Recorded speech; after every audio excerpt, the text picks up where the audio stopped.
मुसाफिर अपने घर। अब तो पूरा हुआ सफर, चलो मुसाफिर अपने घर। अब तो पूरा हुआ सफर, बुला रहा है वतन तुम्हारा, मुस्कुराकर अब करो उधर। अब तो पूरा हुआ सफर, चलो मुसाफिर अपने घर। अब तो पूरा हुआ सफर।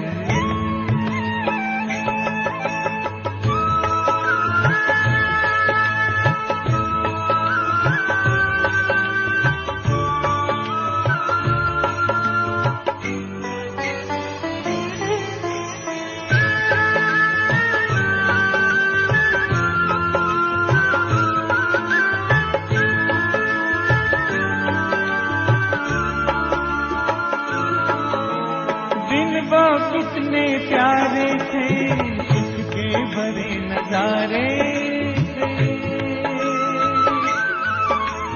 धरती अंबर चांद सितारे सारे हुए हमारे थे। कब आएंगे दिन फिर कर, याद आते हैं रह रह कर। पूरा हुआ सफर, चलो मुसाफिर अपने घर। अब तो पूरा हुआ सफर।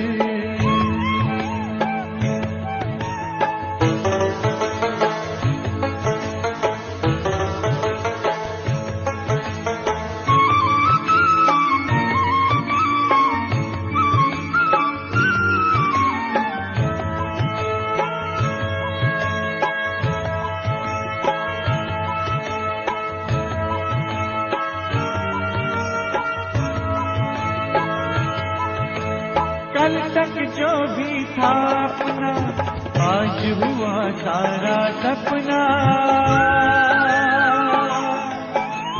भूल गए निज घर की राह, पाए दुख ना जिसकी था। पग पग पर खाए ठोकर, चूर हो गए हो थक गए। अब तो पूरा हुआ सफर, चलो मुसाफिर अपने घर। अब तो पूरा हुआ सफर।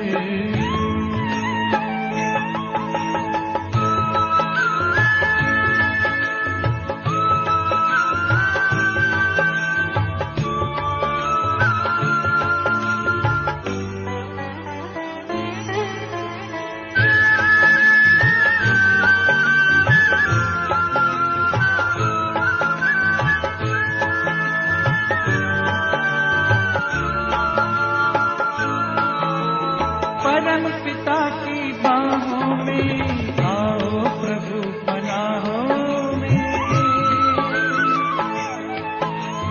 राजयोग की राहों में शीतल शीतल छाओं में।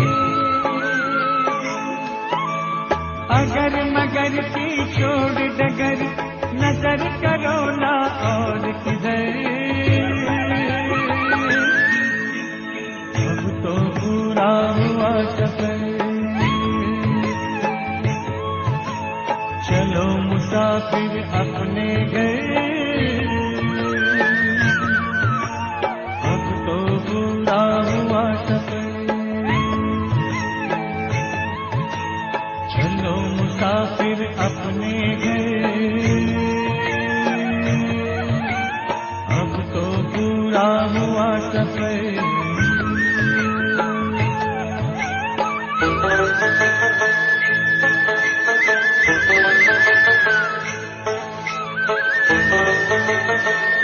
Thank you.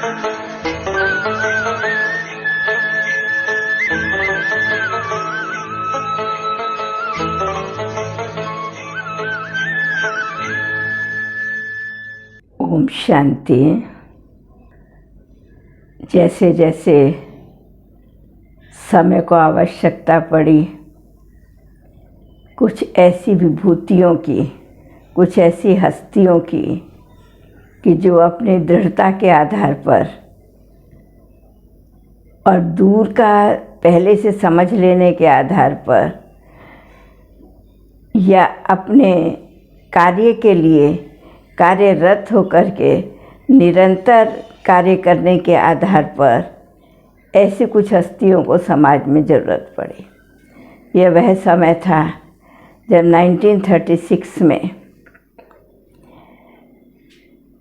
ऐसा समय था जब अंदर अंदर परिवारों के अंदर बाह्य स्नेह था, लेकिन धीरे धीरे साधन बनने शुरू हो गए तो आंतरिक स्नेह कम होना शुरू हो गया और मनुष्यों ने वैज्ञानिक खोज के आधार पर कुछ ऐसे साधन बनाने शुरू कर दिए जिससे स्वार्थ बढ़ना शुरू हो गया।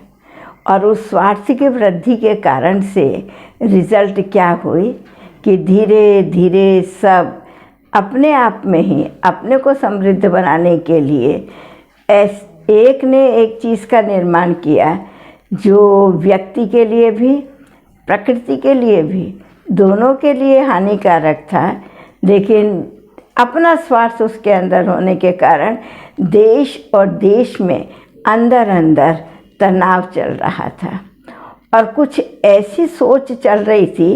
जो शक्तिशाली देश थे उस समय, उनके अंदर कुछ ऐसी सोच चल रही थी कि हम अपने में अकेले ही शक्तिशाली बने और किसी को कुछ ना बताएं। एक तरफ तो ये कार्य चल रहा था, दूसरे तरफ विज्ञान जैसे जैसे बढ़ता चला गया, मनुष्यों की प्रवृत्ति कहो या मनोवृत्ति कहो, वो फिर साधनों की तरफ बढ़नी शुरू हो गई। तो एक तरफ ये सुख के साधनों की तरफ जाने लगे, लोग लग्जरी होने लगे अर्थात विलासी होने लगे, धन ज़्यादा होने लगा। धन के कारण से उनको अपना परिवार की मर्यादाएं धीरे धीरे कम होने लगी।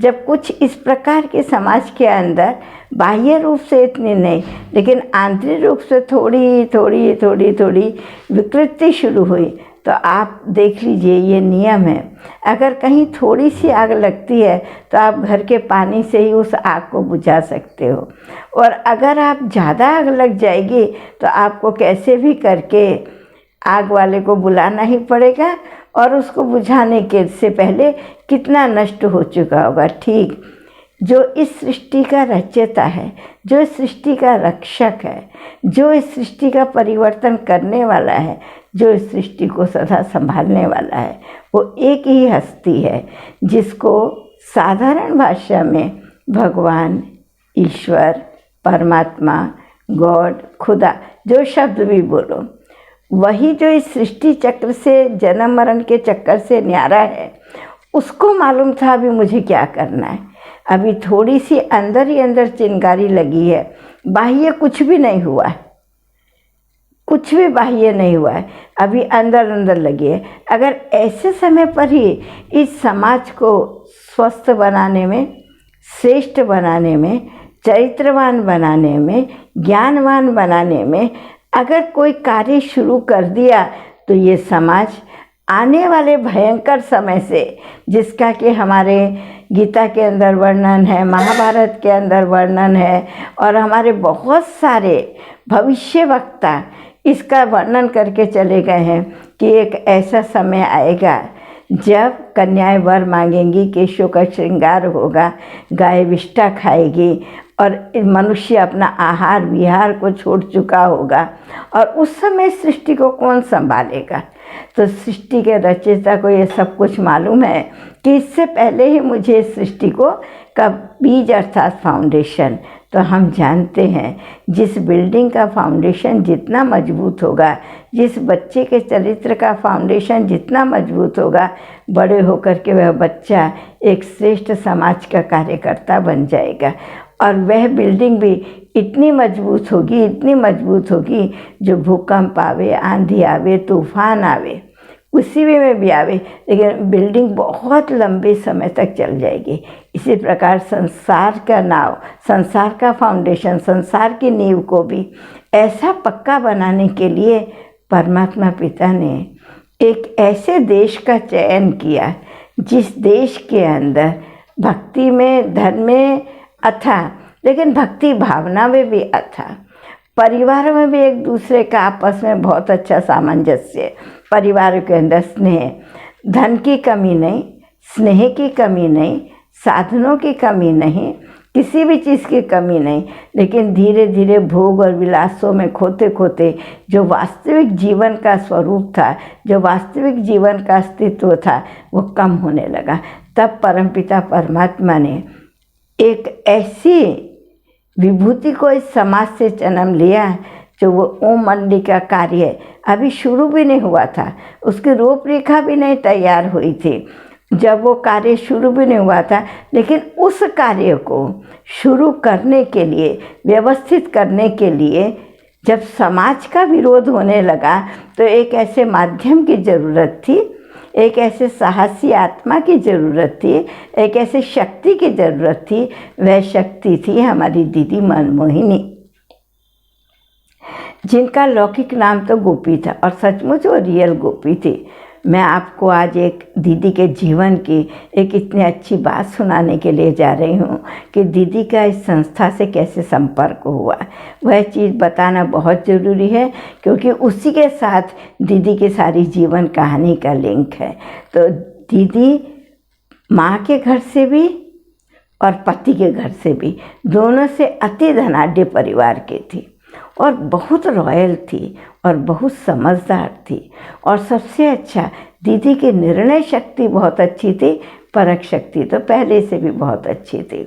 लेकिन जब वह उस परिवार में गए तो उस परिवार में संतानें नहीं थी। कितने परिवारों के बीच में ऐसे, कितने परिवारों के बीच में कोई बच्चा नहीं था।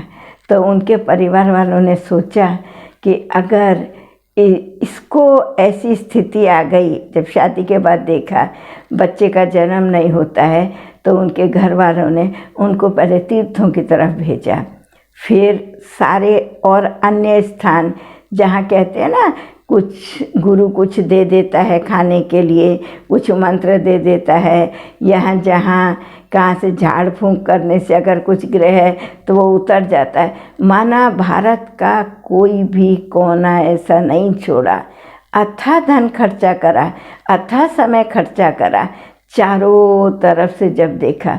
लेकिन दीदी सोचने लगी ये क्या चीज़ है, इस संसार का क्षणिक सुख संतान के लिए इसको इतना क्या। तो दीदी को अंदर अंदर अंदर अंदर एक दूसरी तरफ प्यार बढ़ने लगा, बजाय संसार की तरफ से प्यार बढ़ने को दूसरी तरफ प्यार बढ़ने लगा, लेकिन वह था भक्ति का प्यार। तो दीदी भक्ति मार्ग में भी एक बात बहुत अच्छी बोलती थी। जब कृष्ण की भक्ति करती थी तो एक बात बहुत अच्छी बोलती थी, कहती थी, हे भगवान तू मुझे कुछ ना बना, तू अपना साथी ना बना, तू कुछ मेरा अपने को पुजारी ना बना, मुझे अपना कुछ भी ना बना, लेकिन मुझे सिर्फ जहाँ से जिस रास्ते से तेरे भक्त जाएं उस रास्ते के रजकण मुझे बना दे। जो तेरे भक्तों का पाँव मेरे ऊपर में पड़ेगा और वह रजकण मैं समझूंगी कि ये भक्त भगवान से मिल के आए, साधना करके आए, मुझ रजकण का बहुत बड़ा महत्व है, मेरा जीवन धन्य हो गया। बस मुझे तेरे से इतना ही चाहिए और कुछ नहीं चाहिए तेरे से। तो उस आश में दीदी कुछ खोई खोई रहती थी, इसलिए तो घर वाले समझते थे कि ये कुछ उदास रहते कि क्या रहती है। तो एक बार दीदी इस ईश्वरीय विश्वविद्यालय के, माना उस समय तो ईश्वरीय विश्वविद्यालय नहीं था, इस परिवार के संपर्क में आई। लेकिन इस परिवार को तो लोग पहले से भी जानते थे, बाबा के परिवार को। तो जब वो इस संपर्क में आई तो उसको बाबा को देखते के साथ ही एक साक्षात्कार हुआ, और वह कृष्ण का साक्षात्कार था। बहुत छोटा सा, जैसे मिचनू होता है ना, ऐसे बहुत छोटा सा बच्चा। तो बस, और दीदी को वो साक्षात्कार नैनो के आगे से जाए नहीं, वो जहाँ चले, जहाँ उठे, जहाँ बैठे वही है। एक बार उसको बुलाने के लिए मार्केट में परिवार वाले लेकर के गए।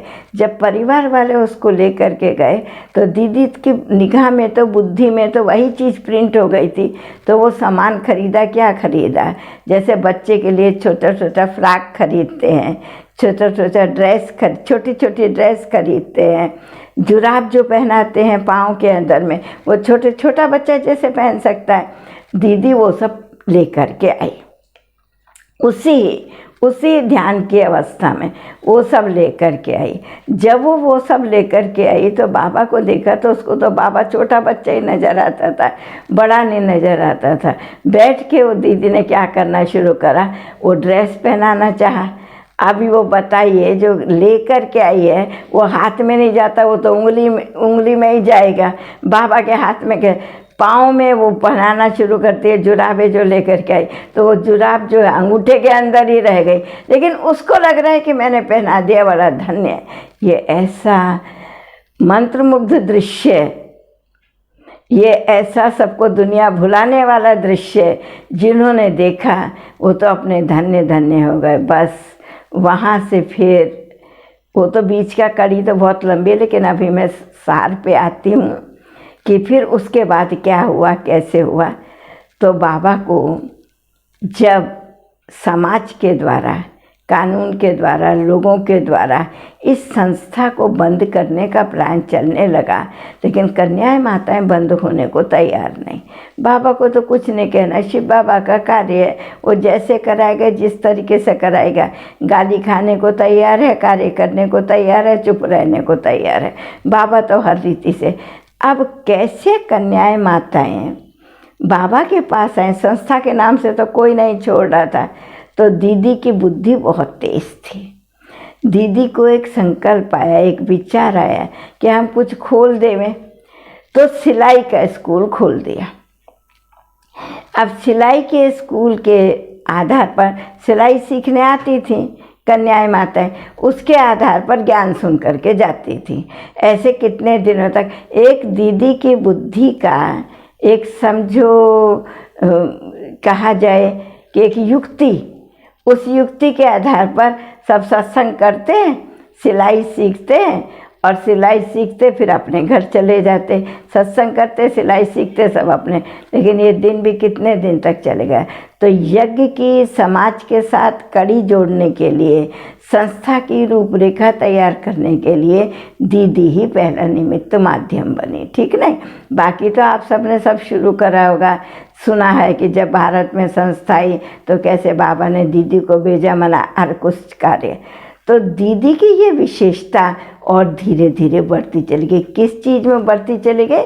दीदी की विशेषता रमणीकता और गंभीरता के रूप में बढ़ती चली गई। दीदी की विशेषता एक नामी और इकोनॉमी के रूप में बढ़ती चली गई कि बस एक बाबा दूसरा ना कोई। और दीदी का एक सबसे अच्छी बात थी, मुझे एक बार की बात याद आती है दीदी के साथ की, नया नया योग शिविर शुरू हुआ था। तो दीदी का एक बहुत अच्छा सबको उत्साह देने वाला, शक्ति भरने वाला, और जो कुछ हम सेवा कर रहे हैं वो हमारी याद में रहे, अहंकार ना आ जाए, बाबा करा रहा है, और वह पालना देने का संस्कार दीदी का था। तो हम चाहे आबू का म्यूज़ियम समझा कर के आते थे, हम चाहे ये योग शिविर करा के आते थे, हमसे पूछते थे आज क्या सुनाया। तो जो एक लेसन था उसके अंदर शिव बाबा निराकार है, उसमें ब्रह्मा बाबा का नाम नहीं लेना है, परम धाम निवासी है। तो मैंने कहा दीदी कल आत्मा का सुनाया, आज परमात्मा का सुनाया। तो बोली आज परमात्मा का कैसे सुना दिया, परमात्मा का माध्यम क्या बना? मैंने कहा नहीं दीदी, ये तो हर धर्म के अलग अलग होते हैं, परमात्मा शब्द तो हमारे योग शिविर में बोलना ही नहीं है। कहती मुझे सुनना ही नहीं है, तुम क्या कह रही हो? मैंने कहा क्या हुआ दीदी? कहती नहीं है, मैं सन्यासियों से बात नहीं करती। सन्यासी जो परमात्मा को निराकार साकार से दूर करते हैं, निराकार को जानते नहीं, साकार भक्ति से दूर कर देते हैं, ठीक इसी प्रकार से निराकार तक बिना ब्रह्मा बाबा के कैसे पहुंचेंगे? जिसको तुम ब्रह्मा का परिचय नहीं दे सकती हैं, उसको तुम निराकार का परिचय क्या देंगे? सुना। दीदी ने तो मेरे को समझ नहीं आया, अभी क्या करेंगे, कैसे कोर्स कराएंगे। तो दीदी फिर उस समय, मैं कितनी पुरानी ये बात बता रही हूँ, ये कब की बात होगी मुझे याद नहीं आ रहा है अभी तो, लेकिन जो भी है 71-72 के बाद की ही बात है, 71-72 के बाबा के अव्यक्त होने के बाद की। तो दीदी ने कहा सदा याद रखो, तू तेरा कान पकड़े, मेरे को बोला। मैंने कहा दीदी आप भी पकड़ सकते हो, कोई चिंता नहीं, एक आप पकड़ो एक मैं पकड़ती हूँ। तो हंस दी कि तू तेरा कान पकड़े और खींच के पकड़े, क्यों, खोल के सुने मैं क्या कह रही हूँ। तो जीवन में कभी दोनों बाबा को अलग नहीं करना। तू शरीर से आत्मा को अलग कर सकती है, मैंने कहा नहीं। शरीर में आत्मा को ला सकती है, मैंने कहा नहीं। तू जब ब्रह्मा में निराकार को नहीं ला सकती, ब्रह्मा से निराकार को अलग नहीं हो सकती, तुझे ऐसे अलग करके परिचय देने की क्या ज़रूरत है। मुझे इतना पाठ पढ़ाया, सुना दीदी ने। तो दीदी ने एक पाठ पढ़ाया मुझे, बाबा, 2 शब्द, 1 शब्द एक है, लेकिन इसमें 2 बातें हैं। मैंने कहा हाँ दीदी 2 बातें हैं। तो दीदी बोली पहला बा निराकार शिव बाबा, दूसरा बा साकार ब्रह्मा बाबा। बाबा बोलने से तो एक बा को अलग करके दिखा मेरे को। तो तब तो हमको गुजराती नहीं आती थी, गुजराती में तो माँ को बा बोलते हैं, तो हम चुप हो गए, हमें तो और कोई भाषा नहीं आती, हिंदी आती थी और तो कुछ नहीं आता था। तो दीदी ने कहा आज से याद रखेगी ना, अभी खाली निराकार का परिचय नहीं देगी ना। दीदी का इतना ज़्यादा अटेंशन, बाबा प्रसिद्ध, जब तक ब्रह्मा सिद्ध नहीं होगा तब तक निराकार सिद्ध नहीं हो सकता था। जिक्री दीदी का प्यार, सच्चा दीदी का प्यार। और मेरी लाइफ, अगर आज मैं बाबा के यज्ञ में बैठी हूँ, तो जब मैं घर में रह कर के ज्ञान में चल रही थी, मैंने कभी संकल्प भी नहीं किया था, संकल्प भी नहीं कि मैं सेंटर में रहने वाली ब्रह्मा कुमारी बनूंगी। क्योंकि मैंने बहुतों को देखा, जो बहनें परिवार से सेंटर में आती हैं, बहुत परिवार में अशांति होती है, समाज में निंदा होती है, ग्लानि होती है। मैंने कहा ऐसा कार्य क्यों करेंगे, परिवार में रह कर के चलेंगे ज्ञान योग में। लेकिन जब मैं पहली बार दीदी से मिली, सबसे पहली बार मैंने दीदी को देखा था, हमारे लौकिक घर में गीता पाठशाला चलती थी, तो दिल्ली से ग्रुप मेरठ के सेंटर पर आया था, उसमें दीदी भी आई हुई थी। ये करीब बात है मम्मा से पहले की बात है, मम्मा उस समय हमारी थी, उस समय मम्मा से पहले की बात है। हमारी लौकिक माता जी 61 में ज्ञान में आए, 62 में घर में गीता पाठशाला शुरू हो गई। तो 40-50 माताएं वहाँ क्लास में आते थे, लेकिन एक टाइम में नहीं, 2 टाइम करके आते थे। तो दीदी कुछ क्या था, मुझे वो याद नहीं आ रहा, क्या पर्व था कि क्या था, मुझे कुछ इतना याद नहीं आ रहा, बहुत पुरानी बात हो गई। तो दीदी हमारे लौकिक घर में अर्थात गीता पाठशाला में आए थे। मैं वहाँ पर बैठी थी और मैं बैठ करके देख रही थी, सुन रही थी। फिर वो बहुत लंबा पीरियड, माना दीदी की दृष्टि मेरे ऊपर चली गई और वो देखती रही, फिर पूछा, सारी बातचीत करी, उतना सब तो मुझे नहीं मालूम।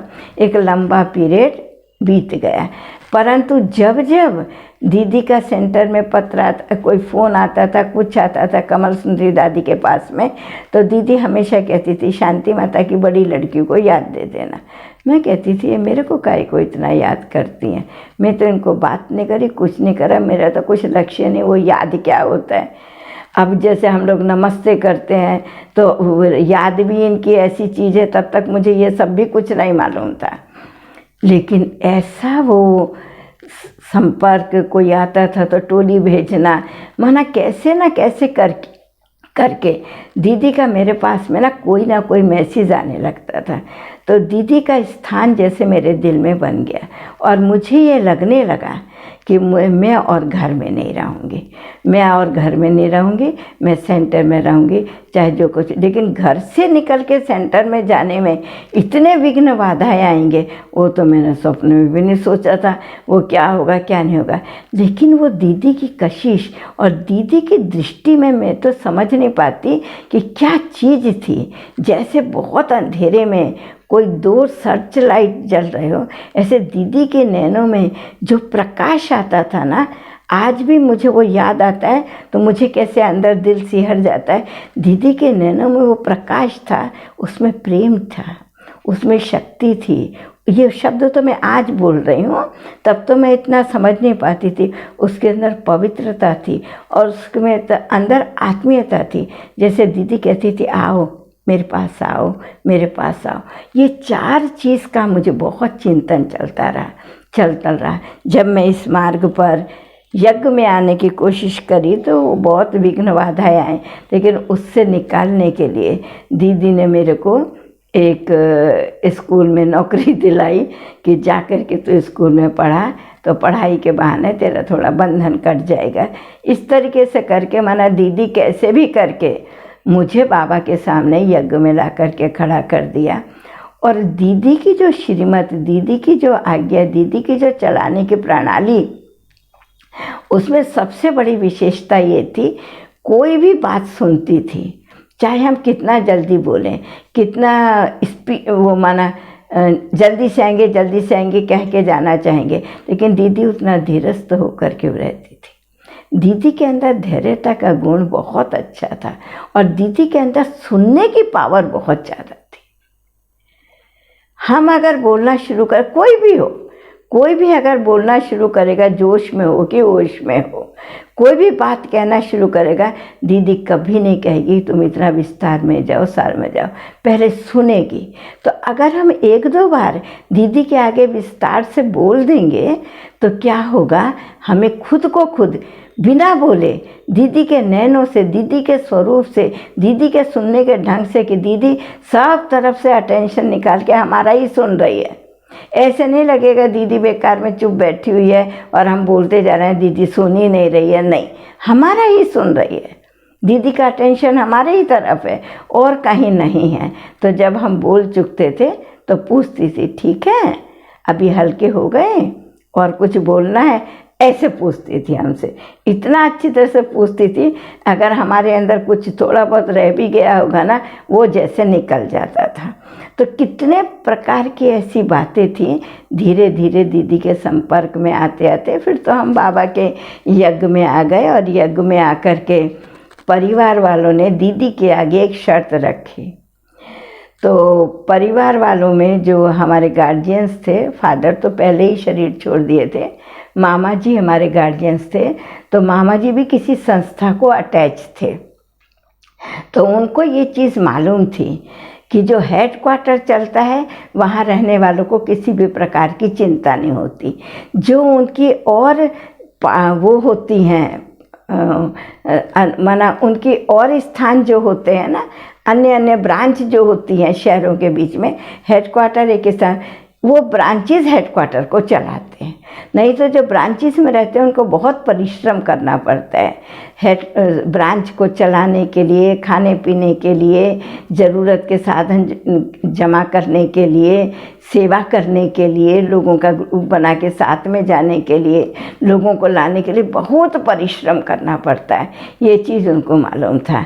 तो जब ये सब कार्य फाइनल हो गया कि मैं आऊँगी बाबा के घर में, तो हमारे मामा जी ने दीदी को एक बात बोली जो उस समय मुझे भी सुन के बहुत ख़राब लगा। दीदी को एक बात बोली कि मामा जी ने कहा, देखो मैं मर जाऊं जो तुम कुछ करना, मुझे नहीं मालूम, लेकिन मैं जब तक जिंदा हूं तुम मेरी बच्ची को हेड ऑफिस में ही रखोगे, किसी भी ब्रांच में नहीं रखोगे। तो दीदी ने कुछ भी नहीं पूछा, क्यों, क्या, हूँ, हाँ, कुछ भी नहीं। वो मैं देखती रह गई। एक बार में दीदी ने हाँ कर दिया। तो मैं देख रही हूँ, एक तरफ मामा जी को देख रही हूँ, मुझे बड़ी लज्जा आ रही है, क्योंकि हम तो देखते थे सब बहनें शहर से निकल के शहर के सेंटर में ही रहती हैं, कोई तो कहाँ नहीं जाती हैं। हेड ऑफिस क्या है वो तो हम भी उस समय इतना नहीं जानते थे जब घर में रहते थे। धीरे धीरे हमारी लौकिक बहन विनोद बहन जो मेरठ में थी, अभी तो उन्होंने शरीर छोड़ दिया, तो वो मेरे से बहुत छोटी, और उसने जो है डायरेक्ट सेंटर में रहना शुरू कर दिया था। वो वहाँ ही रहने लगी, इतनी छोटी सी। उसके लिए तो कभी ना कोई प्रश्न नहीं उठाया। मेरे लिए मामा जी ऐसी क्यों बात कर रहे हैं, मुझे भी सुनने से कहा। दीदी ने कुछ भी नहीं करा, उन्होंने बोला और उन्होंने हाथ स्वीकार कर दिया। बस उन्होंने मेरा हाथ दीदी के हाथ में दे दिया कि अब ये आपकी जिम्मेवारी पर रहे, और एक लाइन उनको बोला कि अगर कभी ये बच्ची आपको बोझ होवे या आपके संस्था के नियम के अनुसार ये ना चल सके, तो मैं अगर जिंदा हूँ तो मुझे ही दे देना मेरी बच्ची, और कहाँ इधर उधर उसको करना नहीं कि कोई यातना भी उसको नहीं देना, मेरी बच्ची मुझे दे देना। मैं जब तक जिंदा हूँ अपनी गोदी में बिठा करके, मैं अगर 2 रोटी है मेरे पास तो एक इसको खिलाऊंगा, एक मैं खिलाऊंगा, लेकिन आप और कहीं इधर उधर करना नहीं कि इसको किसी प्रकार का कष्ट देना नहीं। मैं सुनती तो मुझे बहुत ख़राब लगता था, लेकिन दीदी के हृदय की विशालता, दूरंदेशी चीज़ और धैर्य, देखने की चीज़ है कितना धैर्य और निर्णय करने की शक्ति, परखने की शक्ति इतनी ज़्यादा। एक बार में दीदी ने ऐसे हाँ कर दिया कि जो दूसरी बार और उनको कुछ भी बोलने की ज़रूरत नहीं पड़ी। फिर उन्होंने, दीदी ने कारण नहीं पूछा क्यों, उन्होंने खुद ही ये कारण बताया, ब्रांचेस का और हेड ऑफिस का अंतर क्या है। मुझे और ख़राब लगा सुन करके। तो खैर जो भी हुआ, हम दीदी के पास आ गए, लेकिन हम तो ज्ञान में एकदम नए थे, इतना कोई लग के क्लास नहीं करा, कुछ नहीं करा। तो दीदी का हमेशा रहता था अमृत वेले से उठ करके रात्रि तक ज्ञान के बिना दीदी बात ही नहीं करती थी। कोई भी चीज़ होगा, कोई भी बात होगा, बाबा ने क्या कहा है, इसमें बाबा की श्रीमत क्या है, बाबा के यज्ञ कैसे, बाबा यज्ञ को कैसे चला रहे हैं, तुमको मालूम है बाबा की चलाने की विधि क्या है। किसी भी प्रकार की कोई बात होती थी। और आप तो जानते हैं मधुबन में कोई भी एक ड्यूटी होगी, उसका संबंध क्या होगा, सारे यज्ञ वालों के साथ में होगा। अभी जैसे खाना खिलाने की ड्यूटी होगी, कोई ज़ोर से बोलेगा, कोई धीरे से बोलेगा, कोई देरी से आएगा, कोई कुछ आएगा, किसकी कुछ डिमांड होगी। तो खाना खिलाने की जब मेरी ड्यूटी पड़ी तो मैंने दीदी को जा कर के बोला कि मैं ड्यूटी नहीं करूँगी, मुझे और कोई ड्यूटी दे दो। ये ऐसे बोलता, वो वैसे बोलता, वो वैसा था। दीदी बोली ये तो 200 का संबंध हर ड्यूटी में होगा, फिर क्या करेंगी तुम, कितनी ड्यूटी चेंज करेंगी। एक लाइन दीदी ने इतने प्यार से बोला और मेरे को दृष्टि दिया।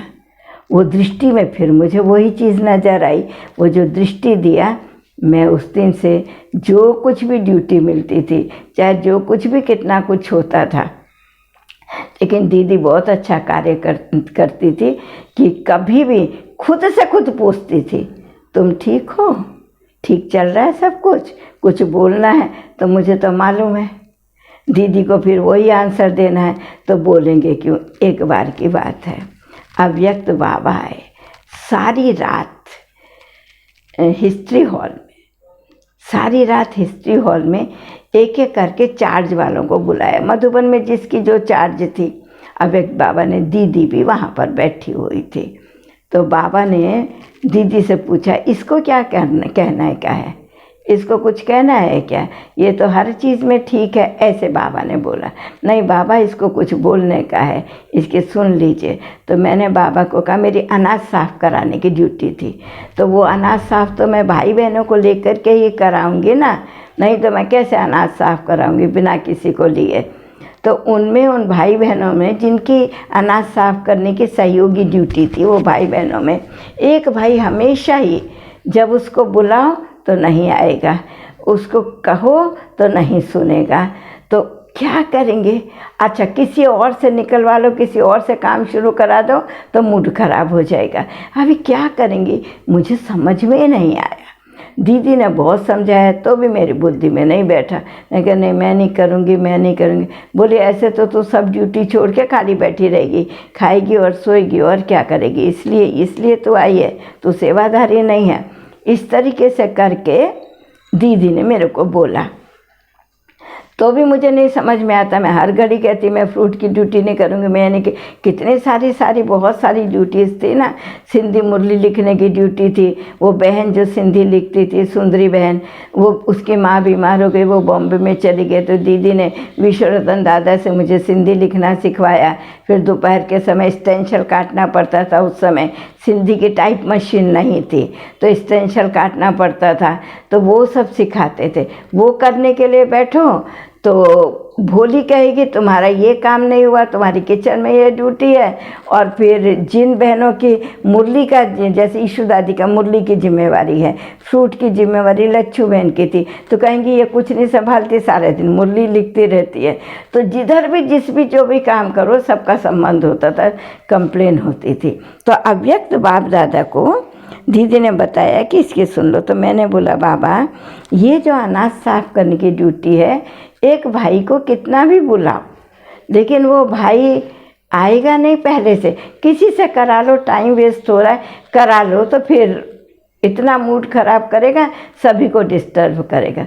तो बाबा मुस्करा दिए, मैं भी बाबा के गले लग गई। मैं तो भूल ही गई बाबा को इसके आगे क्या करना। फिर बाबा ने ही बात शुरू करी। दीदी वहीं पास में बैठी हुई है, उसी जगह पास में, और बड़ी मीठी मुस्कुरा रही है, इतना मीठा मुस्कुरा रही है, देख रहे होगे कि मेरे समझाने से समझा ही नहीं। अभी बाबा ने कहा तुम एक काम करो, जब तुम स्टॉक खोलने के लिए जाती हो ना, माना मैं ये बता रही हूँ कि दीदी कैसे नखरे वालों को भी, कैसे नाजुक को भी, कैसे नाना करने वालों को भी हाँ करके चलाती है, वो दीदी की विशेषता देखिए। तो अब इसमें धैर्यता नहीं, लेकिन दीदी रमणीक भी थी, गंभीर भी थी, परखने की शक्ति भी थी, निर्णय करने की भी शक्ति थी।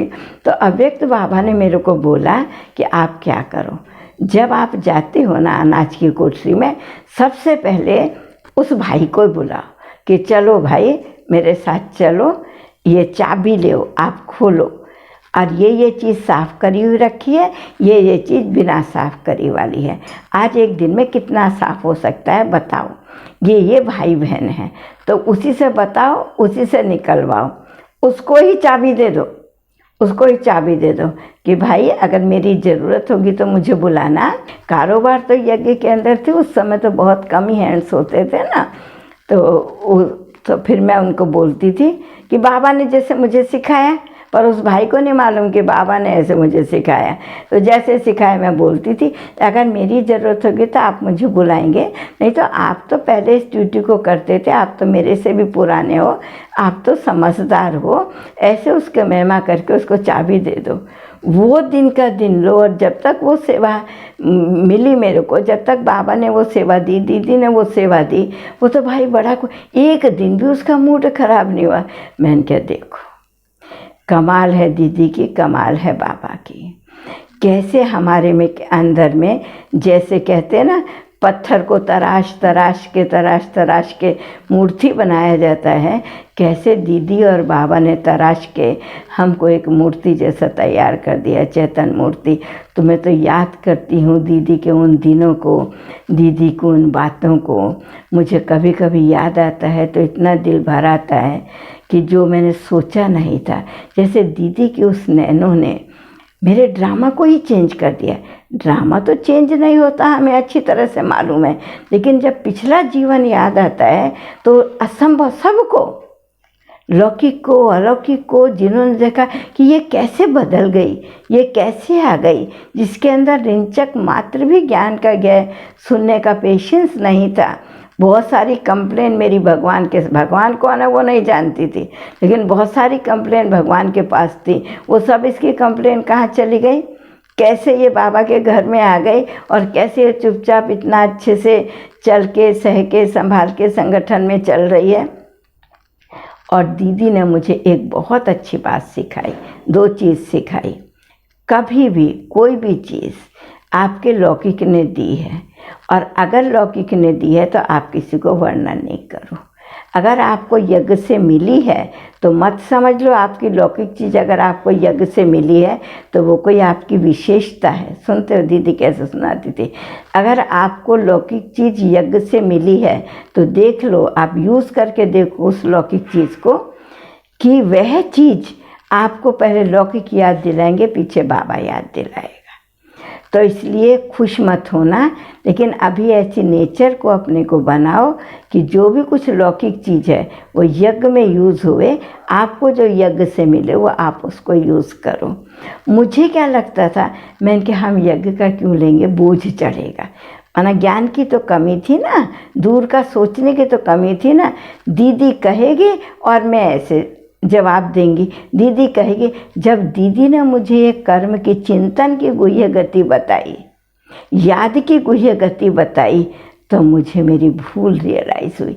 दीदी कभी नहीं कहती थी तुम्हारी ये भूल है, ये कभी नहीं किसी को। वो रियलाइज़ करने का उसका तरीका अलग अलग तरीके का होता था, रियलाइज़ कराने का। उस दिन का दिन लो, आज दिन तक हम आज सेंटर में हैं, चाहे सेंटर को संभालने के निमित्त हैं। तब तो बड़े और होते थे, हम तो छोटे थे, जो बोला सो कर देते थे। संभालने के निमित्त हैं हम, लेकिन कभी भी नहीं। जो कुछ जहाँ से जैसा मिला, लौकिक से अलौकिक से जो कुछ भी मिला, सब यज्ञ में जमा है। आवश्यकता अनुसार सबको देना है, आवश्यकता अनुसार हमको भी लेने का है, ट्रस्टी होकर के, न्यारे होकर के। और तीसरी की दीदी की एक बहुत अच्छी विशेषता थी कि किसी की भी कोई भी सेवा कंप्लीट कैसे होगी वो देखते थे। तो हमको वास्तुप की ड्यूटी मिली थी बहनों के कमरों में रात को रिकॉर्ड से पहले, क्योंकि 9:45 बजे तक धीरे धीरे कमरों में जाना शुरू होते थे, हमें भी उसको तैयार करना पड़ता था। और दीदी कहती थी हमेशा डिस्पेंसरी से, विश्व रत्न दादा से तुम 3 चीज़ लेके जाओ, और हाथ में अपनी डायरी और पेन भी ले कर के जाओ, और ले जा कर के क्या करो, 3 दवाइयाँ लिख कर के लेके जाओ। एक है समझो किसी के पेट में दर्द हो रहा है, एक है किसी को बुखार आया है, और एक है किसी को उल्टियाँ लूज मोशन हो रहे हैं। अगर इस 3 स्थिति में तो वो 3 प्रकार की दवाई दे के जाओ, लेकिन रूम नंबर याद रखना, बहन का नाम याद रखना, और कब से उसकी तबीयत खराब है वो चीज़ याद रखना।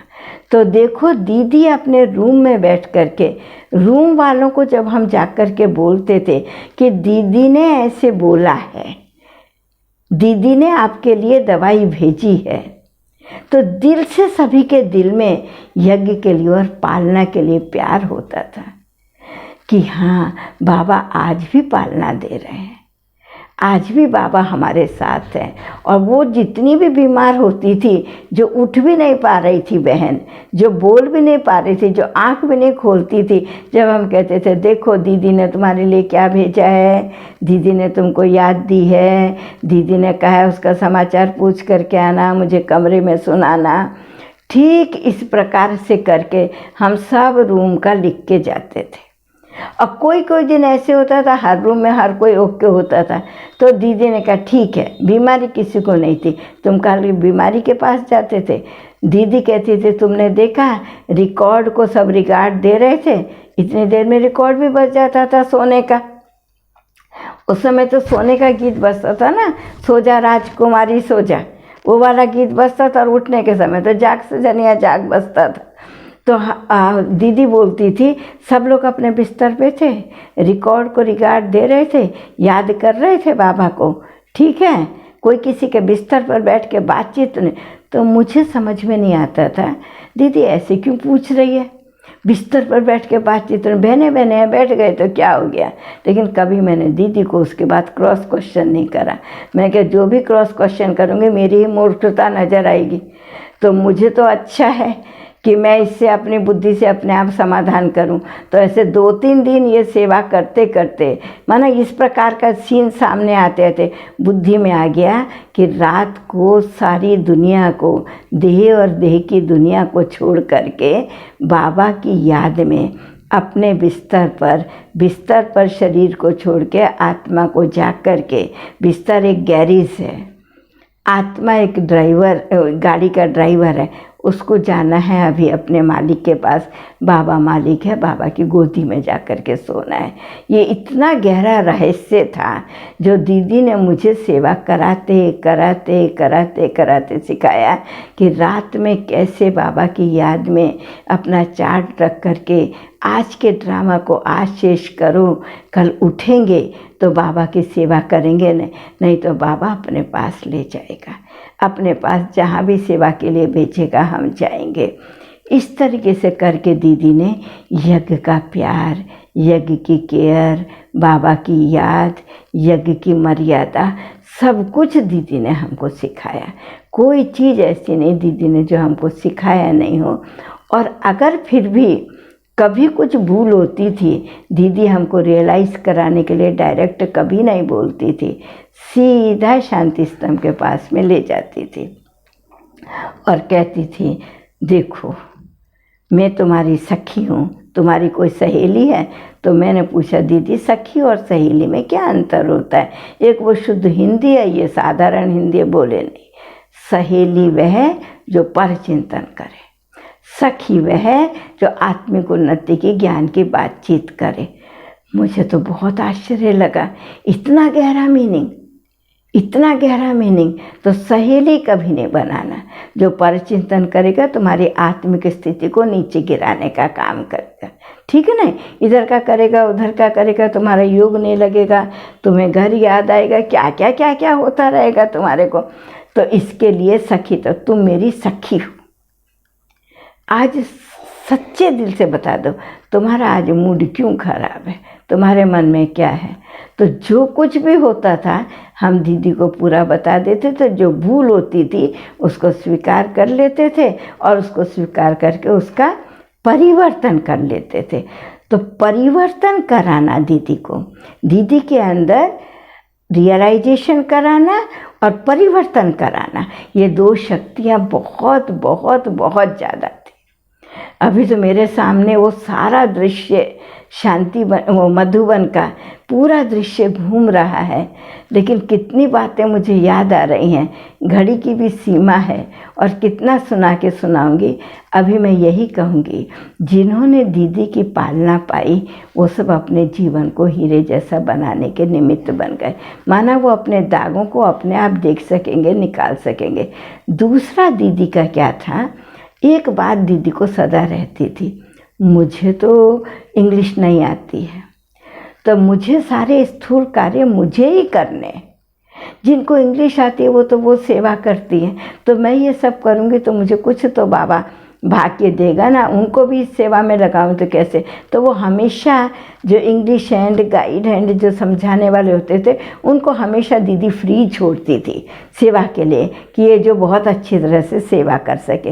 दीदी की विशेषता माना हमेशा अपने आप से और खुद सारे स्थूल काम करती थी, लेकिन उन स्थूल काम करते करते उन स्थूल कार्य को भी कलावान बनाती थी।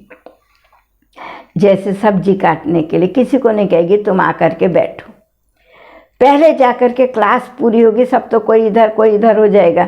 अब सीजन तो नहीं है, घर वाले जितने हैं एक एक पाव सब्जी एक टाइम खाएंगे, सब पाव पाव खाओ। दीदी कुछ नहीं बोलेगी, खुद सब्जी की पूरी लाइन खाली होगी। दोपहर को क्या खाना बनेगा अगर सब्जी कटी हुई होगी, पहले आके दीदी का डायरी पेन दीदी के पास ही होगा। दीदी आकर के पहले आकर के स्टूल पर बैठ जाएगी, स्टूल पर बैठ करके सब्जी कानों कान सबके पास, दीदी बैठी दीदी बैठी दीदी बैठी। जरा सी देर में देखते देखते सारे मधुबन निवासी आ जाएंगे और 15 मिनट में सारी सब्जियां कट जाएंगी। एक एक पाव ही तो सब्जी काटनी है ना, और कितनी सब्जी काटनी है। सब काट करके भोली जो कहती थी कोई नहीं आता दीदी, कोई नहीं आता, सब्जी काटेंगे, कटी नहीं है, भूख सब्जी खाना बनेगा कैसे, भूख लगेगा कैसे, 12 बजे घंटी बजेगी कैसे, ऐसे वो माना जो चीज़ भी चीज़ था। और अब ये लास्ट पॉइंट मैं आपको सुना रही हूँ, फिर इसको पूरा शेष करते क्योंकि टाइम हो गया। लास्ट पॉइंट, जब भी दीदी को देखूँ वो खोई हुई रहती थी, साकार बाबा जैसी खोई हुई रहती थी। तो मैं कभी कभी पूछती थी, दीदी अभी तो आप बात कर रहे थे ईशु दादी से, अभी हम आए तो आप साइलेंस हो गए। तो कहते हाँ मुझे एक बात याद आई, मुझे संकल्प आया कि विदेश में, आज मैंने लेटर पढ़ा ना, तो विदेश में कुछ सेवा चल रही है, तो पहले तो उस धरनी को तैयार करना है ना। तो मैं अभी उनको मैं कहती थी अभी बात करने लगे थे, अभी इतना साइलेंस हो गए। आपके जैसा योग तो हम नहीं लगा सकते, आप जितना अच्छा योग लगाते। तो दीदी खाली मुस्कुराती थी और हमें दृष्टि देती थी, इससे लगता था जैसे हम भी योग युक्त, माना जो बोल रहा है हमारा बोलना बंद हो जाता था, हम भी योग युक्त हो जाते थे। अब इसकी रिजल्ट क्या हुई, जब दीदी एक बार फर्स्ट, और तो दोबारा दीदी गए नहीं, फर्स्ट दीदी जब विदेश गए तो दीदी को जर्मनी भी जाने को हुआ। तो जर्मनी में माना विदेशों में तो सिस्टम नहीं ना, हमारे जैसे अनाउंस कर देंगे, दीवार पे पोस्टर लगा देंगे, बैनर लगा देंगे, पेपर में निकाल देंगे, ये सब कुछ नहीं था। वहाँ तो टीवी के अंदर ही फोटो आता था, जो कोई इंडिया से आने वाले संत होते थे उनका फ़ोटो आता था और उनका टाइमिंग और जो स्थान पर प्रोग्राम होगा। तो दीदी का जर्मनी के जिस हॉल में प्रोग्राम होगा उस हॉल का भी स्थान आता था। ये जर्मनी का पहला अनुभव था। हमारे को अच्छी तरह से याद है वो कौन भाई था वहाँ सेवा के ऊपर में, मैं तो उसका नाम भूल गई, और एक बहन भी थी, शायद सुमन बहन की कौन बहन थी, इतना मुझे याद नहीं आ रहा। तो जैसे लोग टीवी में फ़ोटो देखते थे कि हमने इनको देखा है, और उसमें लिखा था कि जर्मनी में पहली बार, माना आज इनका पदार्पण की, आगमन की, जो है जो कुछ भी है, आप उनके श्रेष्ठ वाइब्रेशन लेने के लिए, उनके द्वारा लाभ लेने के लिए आप ऐसी जगह जाओ। तो दीदी के आने से पहले हॉल फुल होता था। जर्मनी वाले देख कर के आश्चर्य हो गए। दीदी कहती मुझे इंग्लिश नहीं आती, मैं क्या बोलूँगी, मुझे कहाँ ले जा रहे हो, मैं तो सिर्फ बाबा को याद कर सकती हूँ और तो कुछ नहीं, ये हॉल कैसे फुल है। सब कहते थे कभी भी इतना हॉल फुल नहीं होता था। तो जब पहले पहले दीदी ने ओम शांति करके बोलना शुरू करा, 2 शब्द बोलना शुरू करा, और दीदी तो 2 मिनट में ही चुप हो गई, एकदम साइलेंस हो गई। तो जो स्टेज सेक्रेटरी बहन थे हमारी जयंती बहन, तो जयंती बहन ने एक प्रश्न पूछा कि आप लोग इतने ध्यानपूर्वक सुन रहे थे, 2 शब्द सुनने से आपको कैसा अनुभव हुआ। तो उन्होंने कहा हम 2 शब्द नहीं सुन रहे थे। क्या सुन रहे थे भाई फिर तुम? नहीं, हम कुछ सुन नहीं रहे थे, हम देख रहे थे। भाई क्या देख रहे थे? कहते थे ये जो वहाँ क्या कहते हैं, ये जो सिस्टर, ये जो आई हैं भारत के अंदर से संत, इनको हमने पहले देखा है। तो जयंती बहन ने पूछा आप इंडिया में गए हो क्या, माउंट आबू में? बोले नहीं, हम इंडिया अभी तक नहीं गए। तो बोले ये तो जर्मनी में आए नहीं। कहते कैसे नहीं आए, हमने तो देखा है इनको आँखों से। भाई कहाँ देखा है, कैसे देखा है? कहते वो नहीं बता सकते, हमने इनको देखा है, हमने इनको देखा है और जर्मनी में देखा है। तो फिर दीदी से इसका उत्तर पूछा गया, तो दीदी को वह स्मृति आई जो बाबा 2 बजे से उठ करके विश्व को सकाश की मैं प्रजापिता ब्रह्मा हूँ, सामने तो मेरे थोड़े बच्चे हैं, मुझे प्रजा को भी कुछ देना है। तो विश्व को जो सकाश देते थे तो बाबा का साक्षात्कार बहुतों को होता था। ऐसे बहुतों ने दीदी को, जैसे कहते ना, अपनी चिंतन की परे की स्टेज बोलो या स्वप्न की स्टेज बोलो, दीदी को बहुतों ने देख लिया था। तब दीदी को आया कमाल है बाबा की, थैंक्स है बाबा ने ये जो सकाश देने का, वाइब्रेशन देने का ये जो कार्य दिया कि जिस स्थान पर जाओ पहले से। तो दीदी को हमेशा यही रहता था, मुझे तो इंग्लिश नहीं आती, मुझे तो अच्छी हिंदी भी नहीं आती, मैं तो भाषण नहीं कर सकती, कोर्स नहीं करा सकती, तो मैं कैसे विश्व महारानी बनूंगी, मुझे तो कोई छोटा सा ही पद मिलेगा। दीदी को हमेशा, लेकिन दीदी के इस योगयुक्त स्थिति, इस योगयुक्त सेवा ने विश्व महारानी बना दिया। तो आप देखिए दीदी के यज्ञ में पहली सेवा थी, पहली सेवा। जितना दीदी का सबको अनुभव हुआ, इतना किसी को भी इतना अनुभव नहीं हुआ। तो फर्स्ट ये सकाश की सेवा, और उस समय सबसे पहली सेवा जो दीदी को बाबा से कृष्ण का हुआ और कैसे निर्बंधन होकर के बाबा के यज्ञ में आई, जो कुछ भी जितने भी झंझट पड़े पीठ मुड़ के देखा नहीं। और तीसरी चीज़, जब भी यज्ञ के किसी भी चीज़ के आदि की ज़रूरत पड़ी वो हुई। तो एक बार जब दीदी अव्यक्त जब दीदी कोमा में चले गए 28 दिन, तो बाबा से प्रश्न पूछा, अव्यक्त बाबा से प्रश्न पूछा, क्यों दीदी कोमा में गई 28 दिन? दीदी को तो आप डायरेक्ट लेके जा सकते थे, उनको अंदर कितना कष्ट हो रहा था। तो अव्यक्त बाबा ने कहा, साकार में मैंने दीदी से वायदा किया था, जैसे आदि से तुम साथ में हो, यज्ञ के हर कार्य में बेस बने परिवारों के, दीदी फर्स्ट आई सामने, माना बहुत सारी बातें कितना सुना के कितना सुनाएंगे। वैसे ही दीदी अभी दीदी से बाबा ने वायदा किया था कि अंत तक तुम्हारे साथ रहूँगा और अभी मुझे तुम्हें बहुत कुछ दिखाना है। तो दीदी को कोई कष्ट नहीं था, दीदी वतन में थी। 28 दिन बाबा ने उन स्थानों का चक्कर लगवाया जिन स्थानों का बाबा ने वायदा किया था कि मैं तुमको भेज करके सेवाएं कराऊंगा, कि उसका साक्षात्कार के अनुभव कराऊंगा। तो इसलिए दीदी का वो जो लास्ट तक मैं साथ नहीं रह सकी दीदी, तो दीदी का वह जो 28 दिन का पार्ट हुआ, दीदी बाबा के जितने वायदे थे बाबा ने पूरा कर दिए। तो अब दीदी क्या करेगी वहाँ जाके? हाँ, जिस प्रकार से यज्ञ की स्थापना हुई उसके आदि में ये निमित्त बनी। जब भारत में आए तो इस स्थान के ये निमित्त बनी। जब बाबा ने परिवारों में बेस बनाए यज्ञ को चलाने के लिए, तो फर्स्ट बेस इसने ही अपने परिवार का माँ को बहन करके, माँ और बहन का बनाया। और इसके अलावा अभी देखिए आप विदेश की सेवा में भी ऐसे पहले से सकाश का अनुभव कराने के लिए सेवा में पहले रही। अब यज्ञ के स्वर्ग की स्थापना में भी आदि की कितनी तैयारी चाहिए, ऐसी योगयुक्त आत्मा गई है। ये स्वर्ग की स्थापना में भी आदि की तैयारी में इनका ही पार्ट था।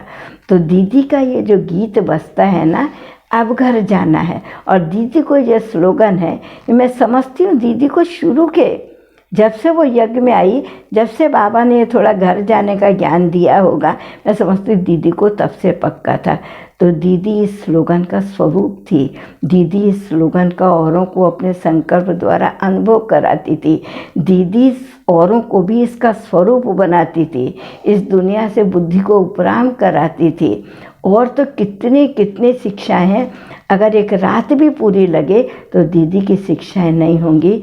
मेरा तो सर हजार हजार हजार बार क्या कोटि बार दीदी को नतमस्तक है। दिल से स्नेह है, दिल से क्या कहूँ, भावभीनी श्रद्धांजलि है। जो भी कुछ कहो, हम यज्ञ में जो भी हैं आज अगर खड़े हैं तो देखा जाए दीदी की पालना के हम ऋणी हैं।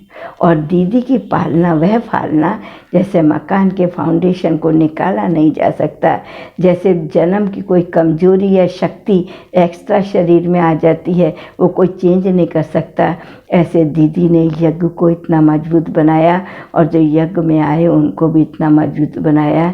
दीदी दिल से बहुत बहुत बहुत प्रणाम बोलूँ, नमस्कार बोलूँ, ओम शांति बोलूँ, नतमस्तक बोलूँ। तेरे चरणों में हजार हजार कोटि कोटि नमन नमन नमन। ओम शांति।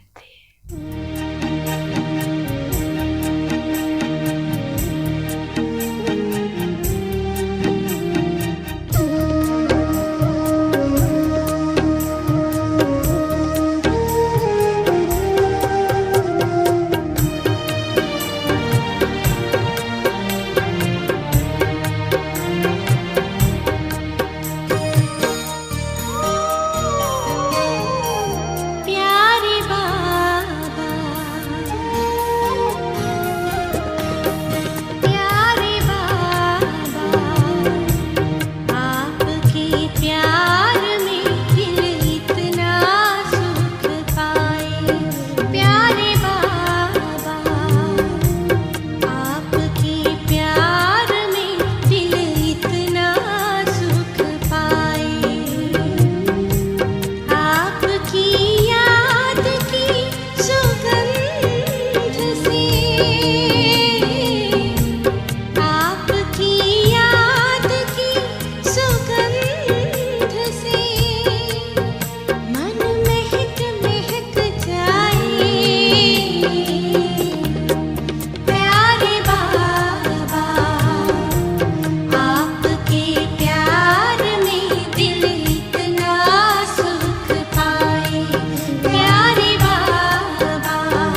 जहाँ देखूं हर नजारों में बाबा आपकी छवि हो। मैं बालक बन चलूं सदा हाथ में हाथ थमाए।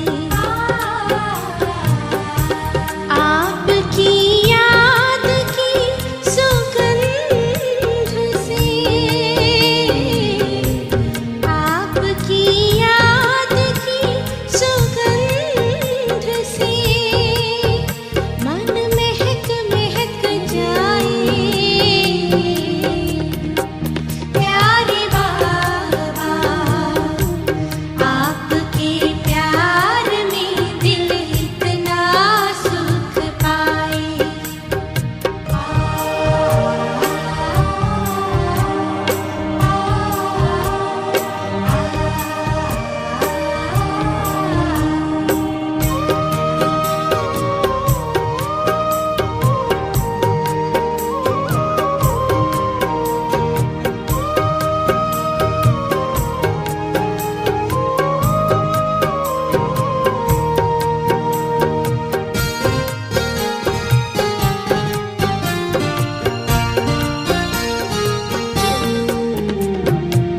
ताज तख्त का आपने